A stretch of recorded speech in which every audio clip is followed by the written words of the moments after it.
¿Cómo estás? Buenas noches.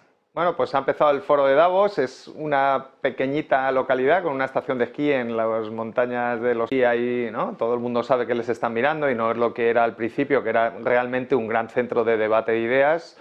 Y ahora, bueno, pues lo que hay es promoción, propaganda y, ¿no? y ideas al por mayor, pero sigue siendo el centro de la actividad y de la prioridad de las políticas mundiales y de tanto públicas como privadas, ¿no? Están todos los grandes empresarios allí, los españoles, los americanos, los chinos.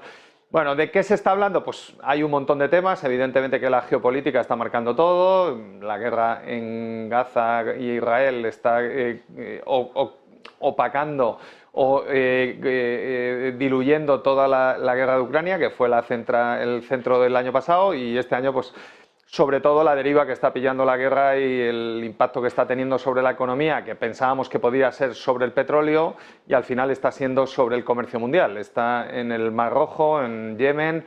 Es una zona muy caliente del planeta, es la entrada al canal de Suez. Prácticamente el 75 al 80% de las mercancías entran por allí, sobre todo para Europa y hacia América, del lado del Atlántico, del lado del Pacífico pueden ir directamente desde Shanghái al puerto de California y de Los Ángeles, pero desde el lado del Atlántico entra por el canal de Suez hasta el canal de Panamá y evidentemente que está teniendo un impacto bastante importante. Los barcos se tienen que desviar hacia el sur, tardan unos 15 o 20 días más de lo que estaba previsto y eso está aumentando el coste. No hemos llegado a los costes de la pandemia y del confinamiento, que prácticamente se multiplicaron por 10 veces, pero hemos multiplicado por 3 el coste de un contenedor. Entonces, bueno, evidentemente que es una mala noticia. Ahí solo decir que ya Arabia Saudí ya intentó entrar en Yemen y poner un poco de orden en Yemen y fracasó. Iba con el apoyo del ejército y militar de los Estados Unidos, por lo tanto no es sencillo resolver el problema. Y dos, la clave yo creo que la tiene China. China ha estado de perfil hasta ahora, pero China es el gran perjudicado de todo esto, es el que mete el producto y los barcos chinos entran por allí para vender en Europa y acaba de hacer una visita a su ministro de Exteriores a la zona y bueno, se lleva muy bien con los iraníes, pero le tendrá que decir a los iraníes, oye, ábreme el Mar Rojo que no puedo vender el producto en Europa y he pinchado la burbuja inmobiliaria y no tengo PIB y no genero crecimiento, ¿eh? Esperemos que eso se produzca pronto y es la única forma que veo de resolver el problema. Si no, creo que esto se va a complicar y puede tener aristas y derivas adicionales. Vamos a ver. En Davos, ¿no? Bueno, en Davos, aparte de la geopolítica, se va a hablar de muchos temas. Yo me voy a centrar hoy en dos. Uno, todo el tema de transición ecológica, sobre todo vinculado a la energía y vinculado a la movilidad y al coche eléctrico. Y dos, eso es el activo de la economía, o sea, en qué se va a invertir. Es muy importante el pasivo, cómo se va a financiar eso y de dónde va a salir tanto dinero para financiar todas las inversiones que hay que hacer y que ya se están haciendo y sobre todo esas inversiones que ya se han hecho, cómo se va a renovar la deuda y esa deuda va a mantenerse viva para que no haya tensiones e inestabilidad financiera, ¿no? Yo creo que esos son los temas que están centrando todos los debates en Davos. Primero, desde Europa hemos liderado toda la parte de la transición, somos el único área del planeta que ha hecho una reducción de emisiones significativa, prácticamente un 30% desde el año 2000 de menos emisiones de las que teníamos y Estados Unidos está ahí pero está empezando, ¿no? Es verdad que ahora lo han cogido con mucha fuerza y luego en el otro lado en Asia pues las dos grandes economías, pero sobre todo China sigue siendo el gran contaminante, sigue creciendo en emisiones. Pero, y tienen razón, los chinos dicen que ellos emiten mucho, pero es que son muchos chinos. Entonces, cuando divides las emisiones por el número de habitantes y en per cápita, pues todavía siguen muy alejados de los europeos y de los estadounidenses. De hecho, yo organicé un foro de economía del agua en España, trajimos a Munam Singh, que es el Premio Nobel de la Paz por el panel de cambio climático de Naciones Unidas, es un científico de Sri Lanka, y él hizo una diapositiva que a mí me impactó, estoy hablando de hace más de 10 años, ¿no? Si China y la India hubieran seguido el mismo modelo energético de combustibles fósiles que hemos tenido los europeos o los estadounidenses, en este momento nos estaríamos consumiendo 3 veces la capacidad energética del planeta. Estamos por encima de la capacidad del planeta, pero estaríamos mucho peor. Es verdad que los chinos se lo están tomando en serio, ¿no? Y están en un proceso de transición, pero China y la India también tienen un grave problema, producen mucha electricidad con carbón, todavía el 70% de la electricidad es con carbón, el carbón es doméstico, no tienen dependencia estratégica de fuera para importarlo y es un carbón muy contaminante, ¿no? Prácticamente una planta térmica de carbón pues contamina el doble que una de gas y, bueno, infinitamente más que una de eólica y solar que no hacen emisiones, ¿no? Por lo tanto, eso es un poco la situación de que se va a hablar. China está en una crisis, y lo hemos comentado ya aquí en el primer programa, de un pinchazo de la burbuja inmobiliaria. Su modelo ya entró en crisis en el 2007, intentaron potenciar el consumo interno, pero no lo han conseguido, y ahora con el pinchazo de la burbuja van a estar unos años produciendo menos viviendas que en los últimos 10, y eso va a tener un impacto muy negativo sobre la actividad y el PIB y el empleo. Entonces, están compensando con exportaciones esa salida. Entonces, ¿qué están produciendo? Pues principalmente placas fotovoltaicas, molinos eólicos y coches eléctricos. En placas ya son líderes mundiales, en molinos no tanto, Europa todavía mantiene, aunque es verdad que están ganando cuota de mercado, pero está más o menos equilibrado. En coche eléctrico, China no tiene competidor en este momento. El 80% de la producción mundial de coches eléctricos se hace en China, la mayoría para mercado doméstico, porque hay un fuerte aumento, el 30% de los coches nuevos ya son eléctricos en China, y esos son muchos coches, y el 40% de la cuota de exportación mundial es China, ¿no? Por lo tanto, están creciendo muy fuerte. China era un importador neto de coches, principalmente europeo y principalmente de las grandes marcas europeas, y ahora es un exportador neto de coches. Entonces, bueno, estamos viendo todo un movimiento proteccionista bastante intenso que empezó en Estados Unidos con los aranceles de Trump en 2018. Joe Biden los ha mantenido, o sea que no ha puesto ningún problema a lo que Trump había hecho, en otras cosas sí, pero con China ha mantenido todo, incluso ha ido a más en tensión geopolítica con China, y ahora estamos viendo algunos tambores proteccionistas en Europa. Es verdad que en Europa todo va lento y no se han concretado, pero ya Bruselas, en varias visitas que ha hecho a Pekín, ya ha dicho que está preocupada por la balanza comercial, que quiere recortar la balanza comercial y que eso va a llevar medidas proteccionistas. Bueno, los economistas siempre estamos en contra de las medidas proteccionistas porque perjudican al consumidor. Yo he estado en China recientemente, he estado en la sede de BYD, y BYD va a poner, o BYD va a poner un coche utilitario de 25.000 euros en Europa con 700 kilómetros de autonomía, 100% eléctrico. Entonces, claro, a ese precio, con esa autonomía y esa tecnología de baterías, no tiene competidor en ninguna marca europea. Entonces, si le ponemos restricciones a ese coche y le ponemos un arancel, lo pagaremos más caro, lo cual lo pagará el consumidor, y tampoco está claro que le vaya a dar tiempo a las empresas europeas a protegerse con un plan tecnológico. Si lo hubiera, pues evidentemente que ganaríamos algo de tiempo. El tema es que vemos al sector de automoción, o por lo menos yo le veo bastante perdido y bastante desorientado, ¿no? Recordemos el Dieselgate y todo lo que pasó allí, ¿no? Los líderes de Volkswagen estaban defendiendo el diésel hace 5 años y el diésel ya estaba sentenciado de muerte. O sea, el eléctrico llega, es mucho más competitivo, mucho más barato en el consumo de combustible. Cargar una batería de coche eléctrico para hacer 100 kilómetros vale un 70 o un 80% menos que cualquier coche que consuma poco diésel, y evidentemente que en el momento que compitieran en precio al mismo precio que los diésel y con autonomía suficiente, pues iban a ganar la cuota de mercado. Eso se veía venir y Europa ha tardado mucho en llegar. De eso se está hablando en Davos. Entonces, ¿qué tiene que hacer Europa?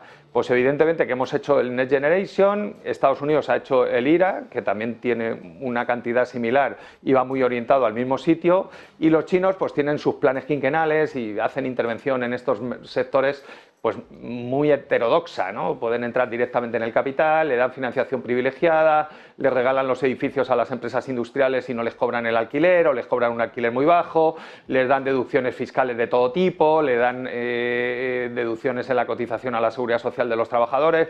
Eso en Europa no se puede hacer, hay leyes de competencia que lo prohíben, son ayudas de Estado, y en ese proceso estamos. Y luego, comparados con Estados Unidos, pues evidentemente estamos en una situación donde el IRA ha llegado mucho más tarde, Estados Unidos va muy atrasado en la transición ecológica, pero ya sabemos cómo son los americanos. Lo vimos con el fracking cuando empezaron a sacar petróleo y gas del esquisto del subsuelo. y hoy en muy pocos años se han convertido en el principal productor de petróleo y de gas. Yo creo que en renovables va a pasar lo mismo, en eólica y en solar van a toda velocidad. Es un proceso ya privado, aunque es verdad que hay muchos gobiernos en varios estados, porque en Estados Unidos la política energética no la hace Joe Biden o Donald Trump, la hacen los estados federales. Hay muchos estados que van muy avanzados, pues, Texas, Florida, el Nuevo México, el sur, ¿no?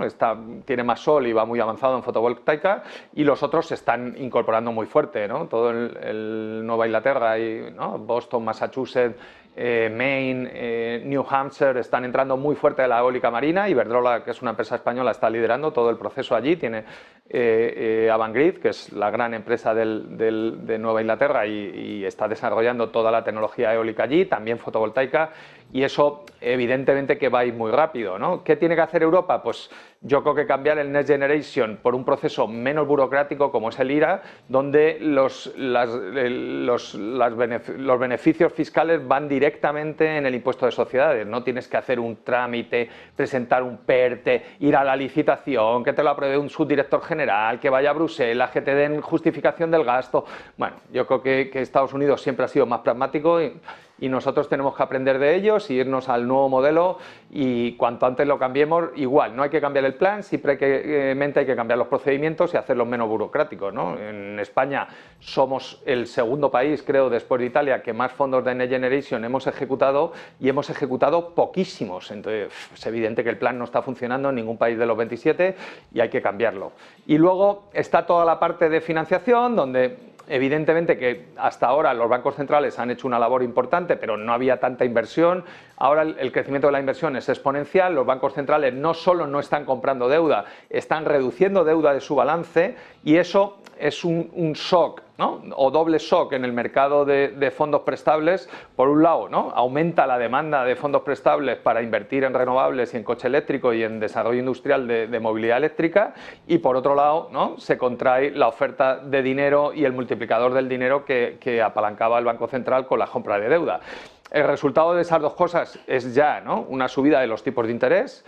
No lo estamos viendo todavía en las primas de riesgo. De hecho, lo que hemos visto en el 2023 es un movimiento de contracción y de caída de las primas de riesgo, especialmente en los bonos basura y en los bonos de peor calidad crediticia de corporaciones y de empresas, lo cual no tiene mucho sentido, va en contra de la lógica y de los modelos que usamos los economistas con esta contracción de oferta y aumento de demanda de fondos prestables. Y en cualquier momento pues puede haber un episodio de inestabilidad, ¿no? Eso se mezcla con políticas monetarias restrictivas que están bajando la tensión porque los tipos ya han empezado a anticipar bajadas. Hoy hemos visto a Philip Lane, el economista jefe del Banco Central Europeo, diciendo que en torno a junio o la primavera podríamos ver ya el inicio del ciclo de bajadas de tipos de interés en Europa. Es un poco más tarde de lo que espera el mercado, pero ya empieza el debate dentro del Consejo. Yo creo que es una buena noticia y eso es lo que está anticipando el Euribor a un año y creo que es lo que toca. El tema es hasta dónde bajar los tipos de interés para evitar inestabilidad financiera, pero no ceder en la lucha contra la inflación, donde las inflaciones de servicios, sobre todo con salarios, un componente de salarios importante, pues todavía están en torno al 5% en Europa, entre el 4 y el 5, en el 6% en el Reino Unido. Por lo tanto, bueno, se puede moderar un poquito la política monetaria, pero no del todo, ¿no? Y ese es el escenario.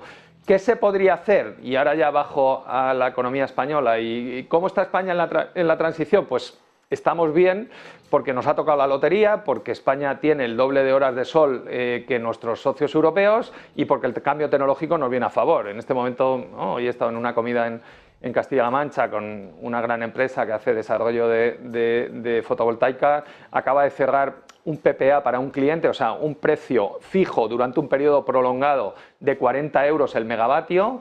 Francia está a punto de cerrar un PPA con la nuclear francesa, con Bruselas, autorizándole Bruselas a 60 euros el megavatio, o sea, un 50% más cara la electricidad nuclear en Francia que en España. Y, bueno, por supuesto que la eólica y la eólica marina son más caras en el norte, la eólica no, pero la eólica marina sí, y en Alemania no hay sol, ¿no? Entonces, evidentemente o no hay tanto sol como en España, entonces evidentemente que tenemos una ventaja competitiva.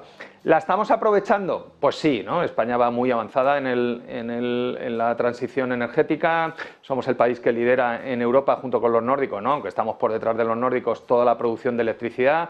El año pasado pasado por primera vez tuvimos más de la mitad de la producción de electricidad en España producido con eólica, con solar y con hidráulica, que es renovable también, en un año de sequía, o sea que todo eso va a ir a más. Estamos ya cerca de 20 gigavatios instalados de fotovoltaica que están a punto de superar a los ciclos combinados de gas y están muy cerca de llegar a superar a la eólica, que está en 30 gigavatios, van a toda velocidad. Estamos instalando entre grandes plantas y autoconsumo pues unos 7 gigavatios de grandes plantas al año y unos 2-3 gigavatios de autoconsumo al año. Son 10 gigavatios, o sea, estamos doblando la capacidad en el último cada año, y ahora vamos a ir a un crecimiento prácticamente del 50 o del 40% anual. Entonces, vamos bien.